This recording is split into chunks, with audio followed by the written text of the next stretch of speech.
There are military and law enforcement people who are quite fed up with this, illegal run operation that's treasonous. I mean, I'll just be flat out put it out there. They are committing treason against the United States. When I tell you that this group are a bunch of sociopaths and psychopaths capable of this, people need to believe it. And not letting those guys get away with their agenda. Because this is a 70-year long-term plan that they're coming to a head now, which can be, and you can be executed for that, as you know, by federal law. I think there are certain people who are not going to sit on their hands if the Congress just dithers for another 2, 3, 4 years. Because from a law enforcement point of view, we've been able to prove that these operations are already criminal enterprises.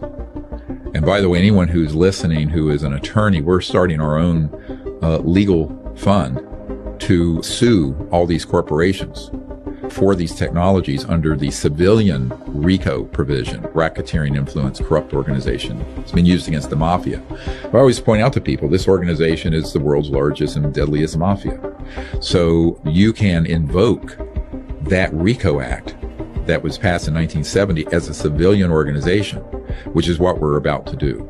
And there's a U.S. attorney on our team, federal prosecutor, that when we go to discovery and get evidence, we'll turn over to him. He can do a criminal prosecution at that point. So we're not going to sit on our hands. Now, we're encouraging Congress to move quickly, but in the meanwhile, I can tell you there are things afoot that are going to go more quickly. So what I'm trying to do is be sure, and this is why, listen, everyone sitting here listening should write to your member of Congress and your 2 senators, whatever state you're from, and encourage them to pass these laws protecting the witnesses and to hold open hearings. Because I don't think we need to continue this process like at this last small hearing with the 3 guys, where Grush said, I can't talk about that. I have to be in a SCIF, which is a secure compartmented information facility, top secret facility. No, because these projects should not be afforded any national security protection since they are being run illegally.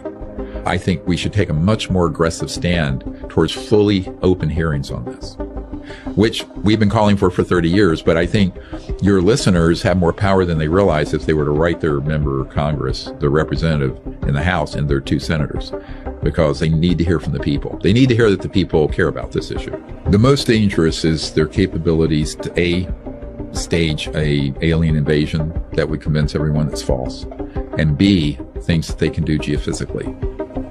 Now, what I mean by that is I have a NOC, a non-official cover, a guy who's deep cover, currently in the system that described this illegal covert group were able to move an asteroid on a trajectory coming from the sun to skim over the Atlantic Ocean and Pacific, cause massive tidal waves and destruction deliberately. And an ET craft intercepted that and saved our bacon. Now, I also know that they have systems that they can put on fault lines off the coasts of various land masses like California and elsewhere, and they can trigger those. And those can cause massive earthquakes and tsunamis.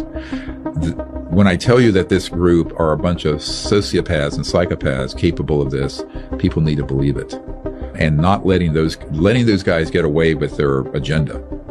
Because this is a 70-year long-term plan that they're coming to a head now, is a true threat to humans. So those 2 areas are the most disturbing things I have discovered about this organization, what their plans are and what their capabilities are. And these aren't theoretical capabilities. These are actual ones. So to have an organization that's not being overseen by the people or by Congress or the White House that have those sort of technologies and that kind of malicious intent, we're talking an existential threat to humanity and to our country. And that's why, I left my medical career a few years ago to fix this, because once I learned what was really happening, I was ready to walk away from, whatever it is, 400,000, 500,000, 600,000 a year as a doctor to fix this problem.